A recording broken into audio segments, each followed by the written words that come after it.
We all hope to get through life unscathed. Bobbing and weaving, ditching and dodging, all around just avoiding the worst of life's hurdles, such as illness, tragedy, accidents, or loss. No one wants to experience a traumatic event, as they inevitably come hand in hand with suffering. This suffering is a struggle. It's messy and difficult and painful, but as it goes with the dichotomy of life, where there is darkness, there is light. Where there is loss, there is gain. It may be immediate, or it may take an entire lifetime. But according to studies on PTSD and trauma, an overwhelming amount of the 75% of people who will experience a traumatic event in their lifetimes were changed in fundamental, positive ways. It's almost impossible to imagine how burying a loved one, battling a cruel disease, or wrestling with survivor's guilt could be a good thing. But trauma has proven time and time again to be transformative. From becoming closer to family and friends, finding greater inner strength and peace, finding life more meaningful, or simply just learning to let that shit go. So many of us who experience a life-altering event do not view them as the end, but rather as an opportunity at a new beginning. Playing the game of statistics, odds are you will become part of that 75%. Rather than being afraid, ask yourself, what would you do with your second chance? Welcome to National Park After Dark.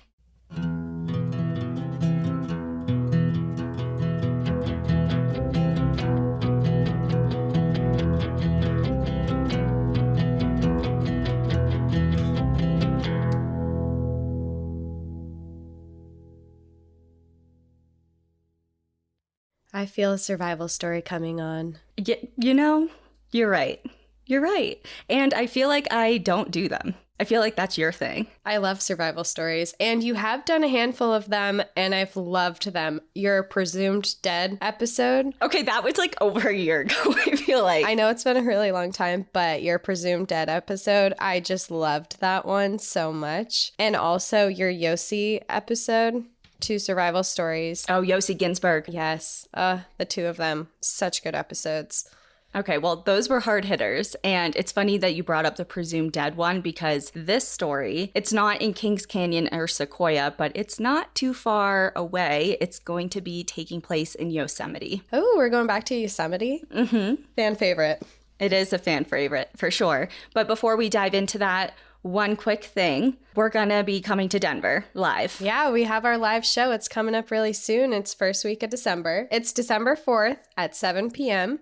Sunday. We are having our live show at Comedy Works in Denver. Come hang out with us. We're going to add our link to get show tickets in the show description. It's also in the links on all of our socials right now. And tickets are selling pretty fast. So I'd say if you're interested in coming, you should jump on them because last I checked, we really didn't have all that many left, which is really exciting because this is our first show. So we're so excited to meet all of you and hang out. We got some cool stories that are up our sleeve for sure. And I think I want to drag you to Great Sand Dunes when you come. You can happily drag. I will happily be dragged to Great Sand Dunes. Okay, cool. Because I want to go to the Watchtower and see Snippy and do all of that. And it's been a while since I've been to the sand dunes. So anyway, that's something for another time. Everyone, come hang out with us in Denver. If you can, we would love to see you. But for now, I have an exciting story. And like I said, it's taking place in Yosemite. We've been there, I feel like, quite often in episodes. We've done your first one with Carrie Stainer. I think it was like episode 4. I know that I've done Dying for a Cause there. I think episode 53 or something like that. And we've mentioned it quite a few times. So I'm not going to go super in depth into explaining the park as far as background, but of course I have to do a little bit of it. Of course. So located in California's Sierra Nevada mountains, Yosemite was established as a national park in October of 1890. America's third national park, it encompasses encompasses nearly 1,200 square miles of some of the most pristine and beautiful landscapes in the entire country. Giant sequoias stand tall in old-growth forests, water tumbles over some of North America's tallest waterfalls, and giant red paintbrushes bloom in the high-elevation meadows of the park, splashing them with seasonal crimson. The park is now void of some species, such as the wolf and the grizzly that once roamed the land, but now the park currently supports more than 400 species of vertebrates, including fish, amphibians, reptiles, birds, and mammals. Rafting or fishing the Merced River, horseback riding or hiking some of the 750 miles of trails, biking or driving Tioga Road, which winds throughout the park, or staying up as the sun sets and the moon rises to gaze at the stars in a sky void of light pollution are all very popular within Yosemite. And as we covered in the episode, like I just mentioned, the Dying for the Cause one, so is climbing and base jumping, even though base jumping isn't exactly legal. If you want to learn more about that, you can go back to that episode. Of course, as Alex Honnold made extremely popular in his film Free Solo, climbing is a huge part of Yosemite culture as well, on all of the big rock formations, which we have to thank because of ice fields and glaciers. So as time passed, ice has of course melted away, the glaciers receded and sculpted the park as we see it today. Much of the underlying granite resisted the erosion, and the large sheer faces such as El Cap and Half Dome were left standing, which are obviously like crown jewels of the entire park. Course. And while Yosemite is open throughout the entire year, the winter becomes a season of snow and relative solitude. Roads close, attendance drops, and hiking boots are swapped for cross-country skis. The solitude can be extremely refreshing. Being amongst the vastness of the unspoiled wilderness can make you feel alive. But for Donnie Priest, the isolation almost became his death sentence. Oh, spooky. Spooky. Dun dun dun.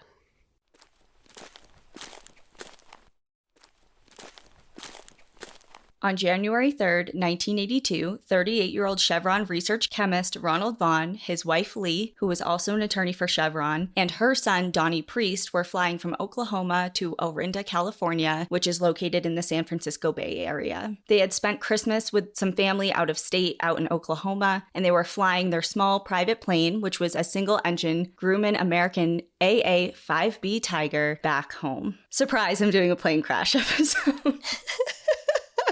She said she'd never be back here, and here we are. I just can't stay away. I'm here for it. I love the plane crash episodes. Okay, you know what? I had this kind of in my list or on my list of episodes I've wanted to do, and I almost did it a couple weeks ago, but it would have lined up like almost perfectly for when we were recording right before you left for Iceland. So I'm like, I don't want to do a plane crash story right before you're about to get on a plane. So that was really considerate and nice of you. Thank you. I know. Yeah. I have had legitimate like anxiety on planes recently, so. Well, that's the thing. I didn't want to add to it, even though, I mean, there is a nice outcome to this one.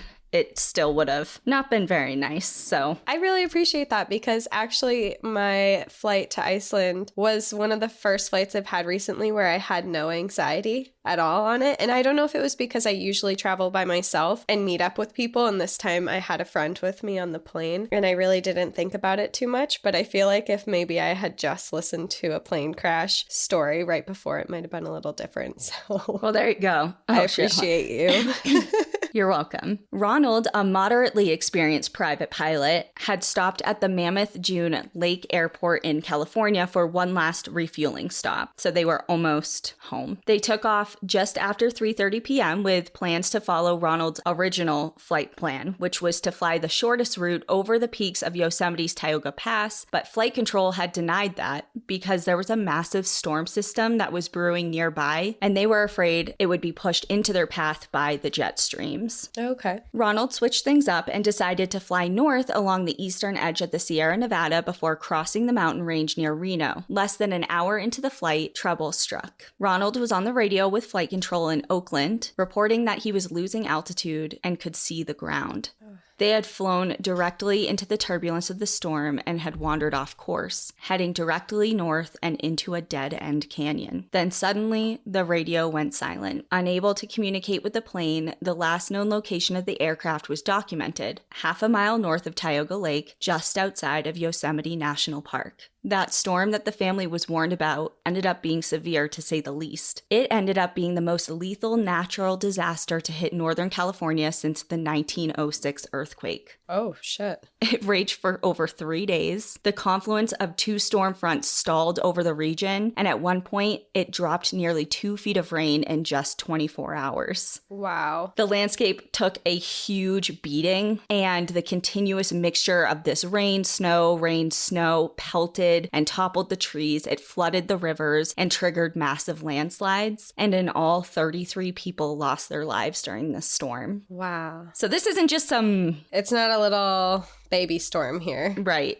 This is, huge. The Vaughns had lost contact on a Sunday afternoon, but as the storm persisted, air search was out of the question. Obviously, you're not going to put helicopters up in that. No. The Park Service reached out to 2 backcountry rangers instead the following day on Monday, a couple named Chaz and Ann McQuire, who were spending the season in a nearby cabin in Tuolumne Meadows, which was dozens of miles from the nearest plowed road, but less than 10 miles from the last known location of the plane. This couple was no strangers to difficult assignments. Just as a little example, they climbed the 20,320-foot Mount McKinley, which, as a refresher, I think we've mentioned this in an episode before, but Mount McKinley is the highest peak in all of North America. They climbed this mountain twice on their honeymoon. Well, that's Denali. Mount Right. McKinley. Denali. Yes. For fun. They just twice on their honeymoon. Oh no, they're the type of people who wake up on holidays to do 5Ks. Thanksgiving gobble trot. Yeah. Whatever it's called. I don't ever want to. I mean, I admire people who do it because it takes a lot, but I am not one of those people who is going to get up to. I've never done any of that. Actually, that's a lie. I did a 5K. I forget what it was for. It was with the dogs, though. It was for a shelter back home. It was like a fundraiser. I've done 5Ks before. It's the holiday 5K people are the intense ones. They're a different breed. It's a different breed because you're supposed to be like eating a lot of food and drinking, and they're like still in training. I know. They're like, I got one thing on my mind, and it's health. They're like, we're drinking water and we're eating good food, but not too much good food. And then we're going to run and then we're going to go to the gym. I'm like, I've been to the gym on Thanksgiving before. Okay. Anyway, that's what I picture these people being like. Intense and very athletic and probably really cool people. Yes. Well, all of the above, yes. This really cool couple prepared their rescue packs complete with first aid supplies and survival gear. They strapped on their snowshoes and waded out into the now waist-deep snow and headed for Tioga Pass, which was 8 miles away. Despite their experience, impeccable fitness levels from all of those Thanksgiving gobble trots, and their determination, blazing a path through the fresh snow is obviously not an easy feat, especially when it's up to your waist and it's still coming down. This isn't like a bluebird day yet. They're in the thick of the storm still. So throughout that entire first day, they barely made it a mile. Wow. By Tuesday, conditions began to improve, and by Wednesday, the skies turned blue once again. Better conditions meant more rescue support. Mono County rescuers were dispatched on snowcats. Lemoore Naval Air Station personnel and Yosemite Rangers took to the skies in helicopters, surveying the last known radar location that they received from the aircraft, about 120 miles east of Yosemite National Park. No trace was found, so the decision to expand the search area by about 100 square miles was made on Thursday. Again, no progress. It has now been 4 days since the crash, and between the impact, the sub-zero temperatures, the chance of anyone surviving were very slim. Mm-hmm. And at this point, everyone involved kind of came to the realization that at this point, the operation had switched from a search and rescue to a search and recovery. But there was an additional obstacle as well. The plane's emergency locator transmitter, which is designed to go off on impact, had not activated. In response, John Dill, an MIT graduate and a local rescue ranger, began to attempt to locate the plane on paper. And he did this by manually plotting the coordinates on a topographical map based on the last known few minutes of flight information, as well as just kind of inferred information about the aircraft's capabilities and kind of guessing between what he thinks the pilot would have done, the weather conditions, the last known locations, and the aircraft itself. What is it capable of doing? How would it be acting in a storm like this, etc. So he's putting all of this together. You know, math is so crazy. It really is, because you go to school and it's like 2 + 2 is 4 and you're like, wow. And then you get into this type of stuff and it's like, according to my calculations, with a wind speed of 50 miles per hour and an altitude of 7,922 feet, then this plane would have gone on course. And the wind speed and direction. Yeah, you know, like it's just so crazy what math can do. And I'm just picturing like all the calculations that this person would have had to come up with to pinpoint a location. Yeah, and he has no computer support either. This is the 80s. It's all handwork. All him. But according to his calculations, shit wasn't adding up. He was getting a totally different result than the search area that they were currently looking in. Instead of the logical assumption of it being somewhere in the direction along the flight path of the last known location that they were kind of basing everything off of, he was gathering something different. And at the time, at best, it was a well-educated guess, but he believed that the plane rested somewhere on the eastern flanks of Mount Conness and White Mountain.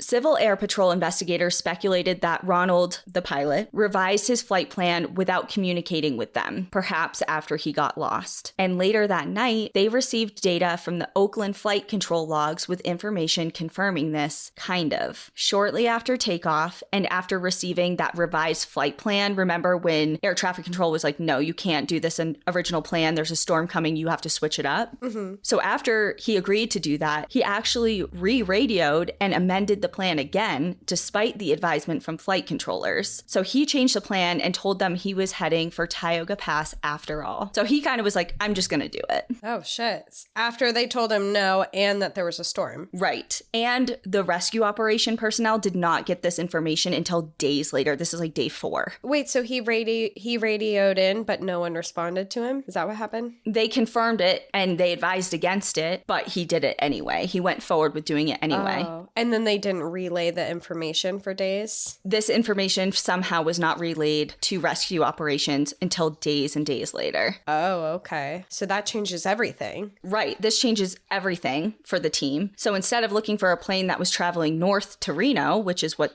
originally they thought, they were searching for one that had a plan to cross higher altitudes through Yosemite. This poor guy who just did all those math calculations. Well, he was right. Oh, he was right in the... Oh, okay. Mm-hmm. Yep. So John Dill pulled an all-nighter plotting the new data. I mean, he wasn't spot on accurate. He took this new information and added it to his calculations, but he was already getting something different than originally before. Mm-hmm. So he takes all this new data, starts plotting it, and pulls an all-nighter. And the next morning, the search area was narrowed down to a very thin 6-mile-long strip of wilderness that ran from Tioga Pass to Mount Conness. And it's worth noting that this isn't like hundreds of miles away from their original spot. It's still kind of in the same area, and it was passed over in the initial searches, but it wasn't the center of their attention. Mm-hmm. So this time they go back, but with this new information, they're really looking hard. At this point, another helicopter team returned to this area and search again, like I said, closer, back and forth, taking more passes. And it was at that point when Jim Sano, a Yosemite ranger with extensive experience in aerial searches, knowledge of the area's terrain, and quite sharp eyes, I should say, because imagine looking for, it's a blanket of snow. Yeah. There's no differentiating feature. It's just snow. Just a whiteout. Yep. And he saw a slight shadow in this snow. And it ended up being the tip of the plane's tail that was protruding out just a couple of feet from the snow. And it was on the eastern slope of the 12,057-foot White Mountain. So he was right. White Mountain. Right. Not to be confused with the White Mountains of New Hampshire. Correct. Yes. Other side of the country. Accessing the crash site required expert mountaineering skills, which the McGuire couple possessed. Fitted with their skis, rope rescue gear, and shovels, the couple was picked up in the meadows and dropped on a ridge directly above the plane. Anne belayed Chaz over the edge, gripped with fear of an avalanche, which the area was clearly primed for. After 100 feet, Chaz reached the snowpack. Hoping for the best, but fearing the worst, he began digging immediately, shoveling away foot upon foot of snow until he hit a window and heard a sound. A muffled cry from the inside of the plane. What? A survivor, he cried back up to Anne, who at that point bounded down the slope, throwing the fear of the avalanche to the wind with her rush of adrenaline. Like I said, they had obviously you hope for the best, but at this point it's day 5. It's a recovery mission.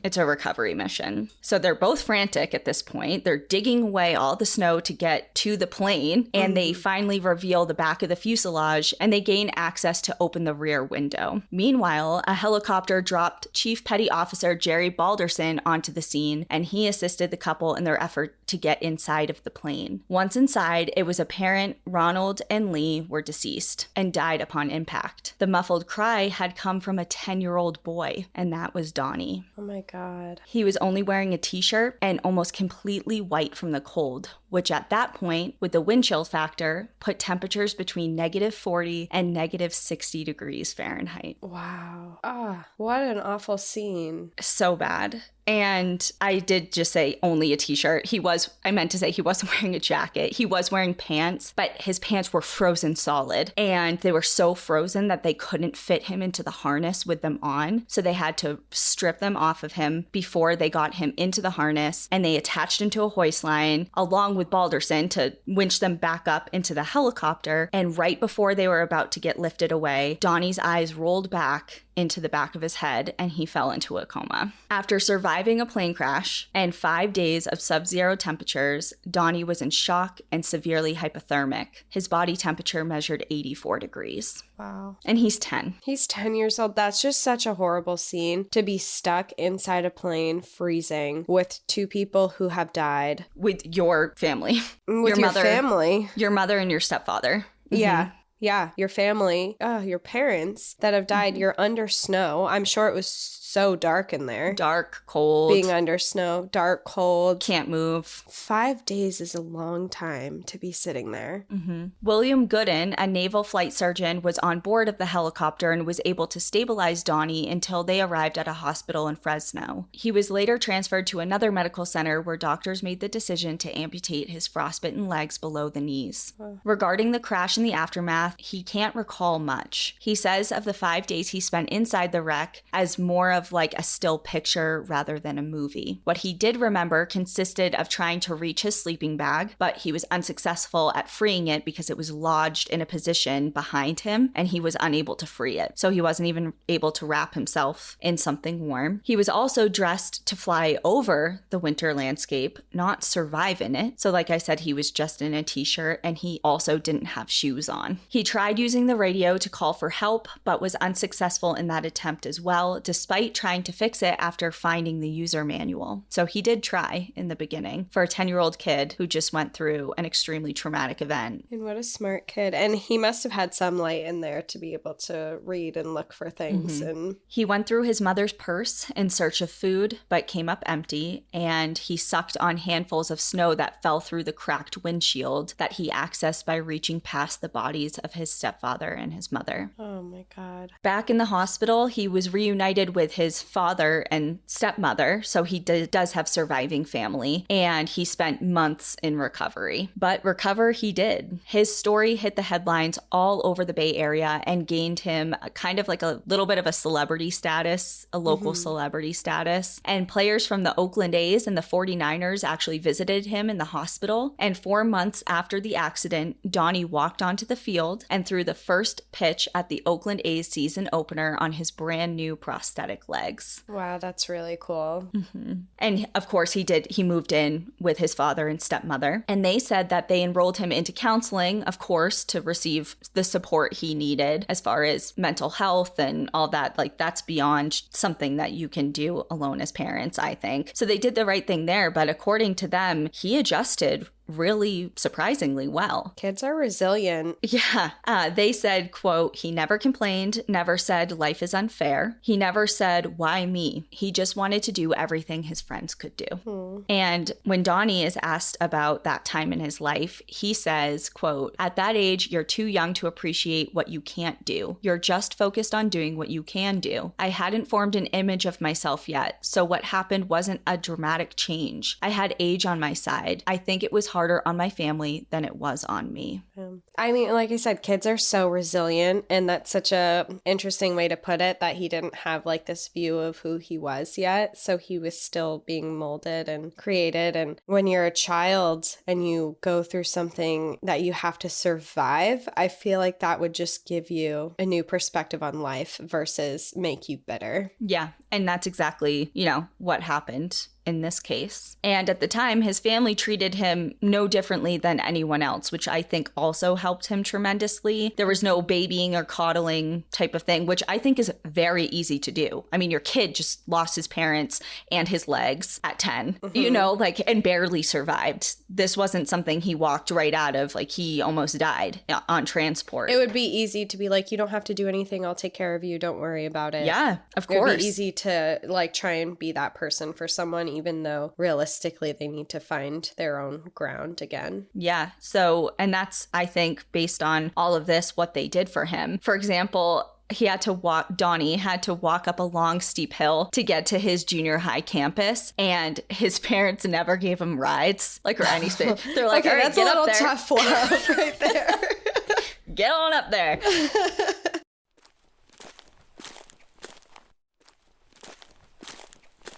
He went on to compete as a varsity wrestler in high school, and he learned to ski and water ski. He went on to compete in the 1993 Disabled Water Ski Championships in France, and he received a gold medal in the trick category event as well. So he got the swing of things for sure. That's awesome. As an adult, he found college a bit tougher than high school. He bounced from college to college and switched his majors a couple of times, never really finding the perfect field within the confines of university, which I think many of us can relate to on for sure many levels. He said of his college years, quote, officially, I was studying engineering, but I was really studying the local bars. Fair. Which I also Isn't that what college is? D's get degrees. Oh, yeah, they do. Yeah, they do. As with many of us, like I said, didn't find his true calling until later on in life. A lot of us find that our calling and what we end up doing is completely different than what our degree says. And he found a career as a small business owner, building and fitting prosthetics for amputees. Very cool. That's very meaningful too, and to have personal experience and knowledge and be passionate about it. What better person? Some things you get from real life and not from a classroom, Absolutely. And he said of his work, it is the most challenging and rewarding thing I've ever done. It's carpentry, sculpting, automotive bodywork, pre-med biology, psychology, and physics. With such a personal story and hearing from so many others of their own through his work over the decades, he found himself kind of yearning to be with his rescuers again, the people that he owed his life to, and who he had lost touch with in the years directly after the accident. He felt a pull to return to the crash site for the first time in decades, saying, quote, there was always an empty void in me, 100 unanswered questions. I had finally gotten my own life in order. I had gone from being a burden on society to someone who was starting to give back. I had completed the circle, and now it was time to look for some closure in my own life. So in 2007, at the age of 35, thanks to some Google searches, Donnie tracked down his rescuers, John Dill, Chaz McQuire, and Jim Sano, and returned to the scene of the accident on White Mountain. They all made the difficult ascent up, but the terrain proved to be a little more difficult than Donnie had initially expected, and after several hours of climbing and scrambling and trekking, at about 1,000 feet below the crash site, he decided he had gotten close enough. One of the questions that had always bothered him was, how close were they to passing over that mountain? Could they have cleared it? Was it just like they just barely crashed? What did it look like? Because he had never returned to this site after he was hoisted away at 10 years old. And you said he fell into a coma. Yeah. So he wasn't really a witness to his rescue either to see what was around him. So he looked up at the impact site and he was almost crestfallen because it was almost 800 feet below the summit. And at that point, he went through a lot of questioning about, he said in some of his interviews that he doesn't want to speak illy about anyone who isn't here anymore, aka Ronald, his stepfather. But he went through a period of time where he questioned, why would he put his family at risk like that? And his mother as well, Lee, was also an experienced pilot. So they both had pilot experience, flying experience. And he kind of grappled for a while with, they knew of the dangers of the storm coming. They were traveling with their child. He just had a lot of emotional wrestling with those thoughts, especially after seeing that. Yeah, I can imagine how that would be really difficult, especially if you see that it sounds like he saw it and it seemed like it was pretty impossible to clear this kind mountain. Of like, why were we even here? Yeah. We were advised against it. Look what happened type of thing. But you did say there was pretty bad weather, so maybe they didn't realize how close I don't know. I think that's a really good question. I just think maybe they didn't realize how close that they were to the summit when they were flying. Which I think is absolutely true, but I think what he was more so of questioning was bad weather or not, they wouldn't have been in that position if Ronald had listened to the changed flight plan and avoided the storm altogether. Yeah. So that trip was difficult, not only physically for him, but emotionally. All of these questions, like that trip kind of bubbled up a lot of, I don't want to say suppressed because I don't know if they were suppressed, but a lot of emotions that he had been dealing with for a long time. And he kind of confronted them during that trip with his rescuers. But he turned all of that into gratitude to the people that saved him. He says of the group and how he repays them in his life now, quote, "They taught me what it means to risk everything to save others. I can never pay them back, so I pay it forward. When I'm having trouble getting a patient fitted just right with a prosthetic, I think of Chas and Anne fighting through the snow for a whole day just to go 1 mile, or of John staying up all night plotting radar data, or Dan in a blind hover when he was almost out of fuel. That is what inspires me." A year later from that return visit in 2008, Donnie also paid a visit to Dr. William Gooden, the doctor who saved his life during his initial helicopter transport to the hospital. Dr. Gooden says Donnie has left a lasting impression on him. He says of Donnie, he's the hero. His strength of character and the will to survive was the miraculous part. In many ways, he saved himself. And I think that's just so moving of a doctor to say of a patient. Definitely.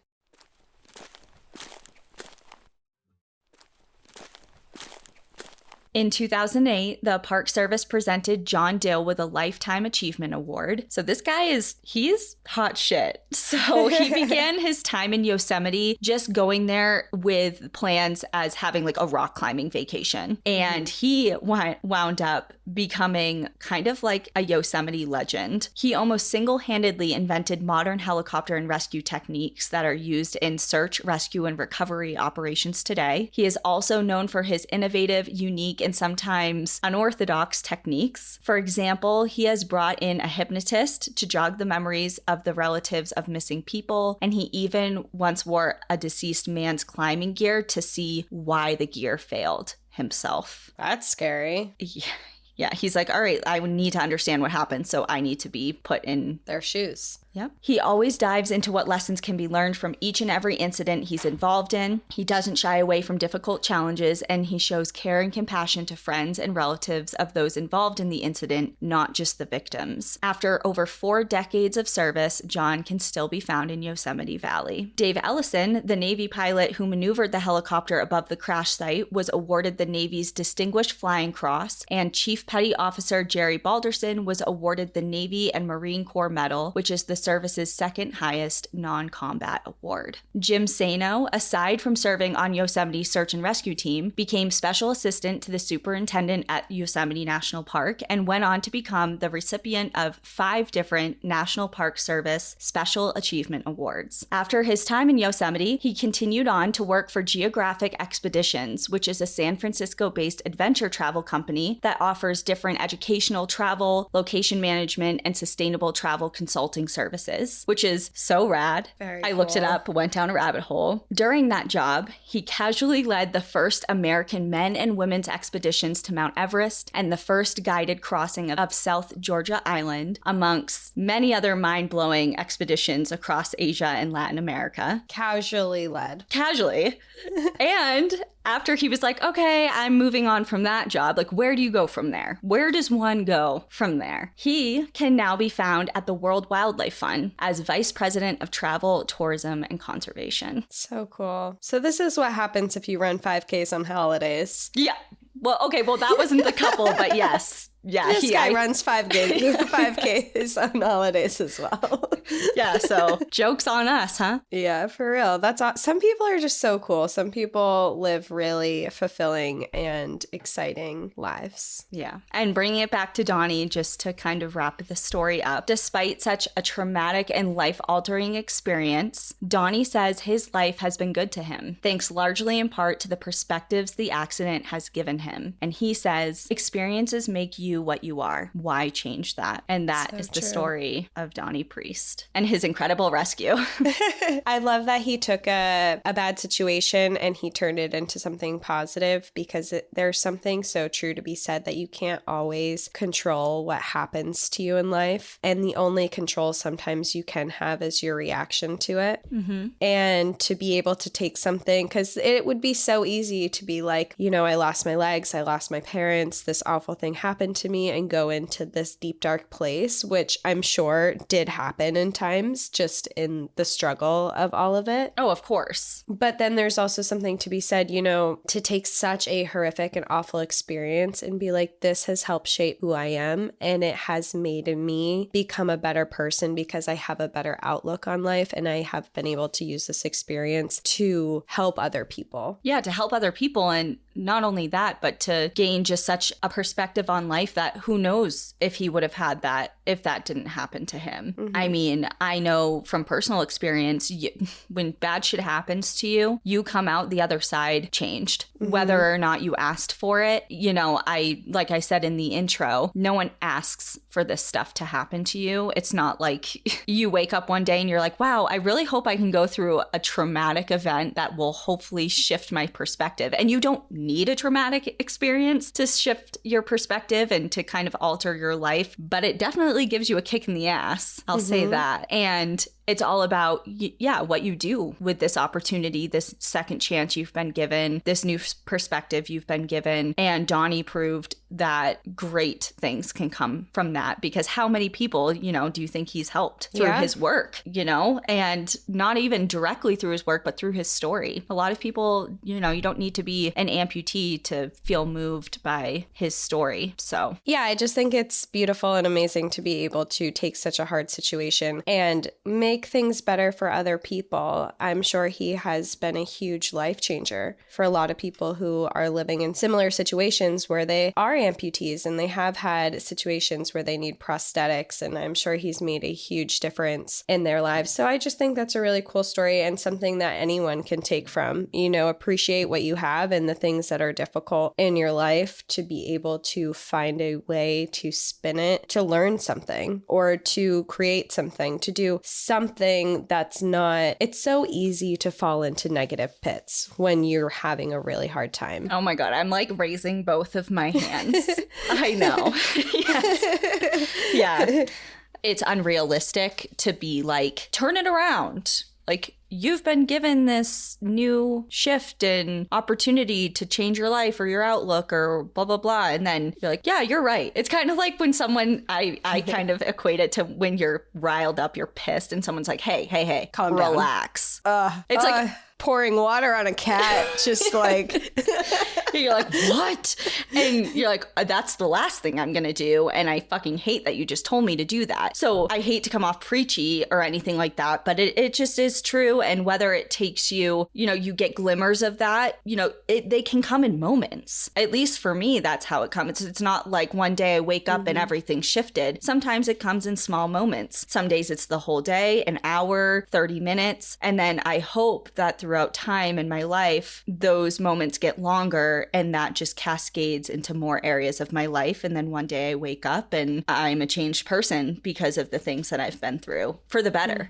You know what I'm saying? Like Donnie didn't wake up, I'm sure, at 13 and was like, I'm good to go. It only took me a couple of years. Like this took decades of self-work. Well, it's so easy to look at something and be like, wow, they've turned this into such a positive situation because you see the work that's put in. You see the results of the work. You don't see the work that's put in. You're right. You don't see behind the curtain. Yeah. And I think it's really easy to get lost in that too, to just see the final result. It's kind of like people, you see people who are in the best shape of their lives and you're like, oh, so cool. Like, great, they're there. But then you don't see them sweating it out at the gym and being on a diet for 10 years. It's like you just see them in a bodybuilding competition. And I'm just saying this because I just watched, did you watch that show on Netflix about the bodybuilder? I didn't. Al started watching it and he explained it a little bit to me, but I haven't watched it. You should watch it. It's really good. And I totally forget what it's called. It's something Sally. Oh, Sally. Right? Yeah. Sorry, everybody. They're probably like screaming at us. These are the moments. These are the moments. We can't pre-plan our authentic conversations because we wouldn't know about this in our real conversations either. Right. Yeah, I don't know. It was really good, that show. But anyway. Okay, well, we're digressing. I know this episode, the story at least, was on the shorter side, but I really enjoyed researching it. And I think it had a really sweet message despite the tragedy involved. So that's why I wanted to cover it. I know it's no, 3-parter or anything, but... No, it kind of reminded me of the story that I covered in the White Mountains, where after, if you remember, the people who survived ended up being amputees and rock climbers, and they went on to start working in prosthetics and went to MIT and did a bunch of stuff there. So it kind of brought me back to the White Mountains episode, in that you take this awful tragedy and you turn it into something positive, and you can take something good out of it. So I thought it was a really cool story, and I've never heard about it. And I think we all like to hear about Yosemite because Yosemite is so magical. I can remember the first time I realized that Yosemite existed. I was like, oh my God, what is this place? I have to go here. And I remember I flew to California to see one of my friends, and she lived 9 hours from Yosemite. And I'm like, we're going. I saw photos. I'm so close. I can hear her now. I'm right next to it. I'm so close. We could drive there. It's so much closer than being in New Hampshire. We have to go. Well, I first heard of this particular story actually through Kevin Grange. Oh, really? Yeah, I think it was one of our conversations or maybe on an email. Or was it his book? Or was it his book? Yeah. I think maybe it was his book, Wild Rescues. I think he briefly mentions it. Yeah. If you guys haven't listened yet, we have a People of the Parks episode with Kevin Grange, and we talk about his book, Wild Rescues. And he has all these amazing stories in Yosemite, Yellowstone, and the Grand Tetons, because he's worked as an EMS person and ranger within those parks. So he just has these incredible stories. It's a really good book if anyone's interested. But yeah, that would make sense. Yeah. So I think that's why I had it kind of written down on my list, and obviously waited until you were no longer on a plane to tell you. But I still appreciate that. Thank you. Okay. Well, let's wrap this up. Go grab your tickets for our live show in Denver. If you're going to be in Denver or you want to come hang out in Denver, we have a link in our show notes. And in the meantime, enjoy the view. But watch your back. Bye. Bye.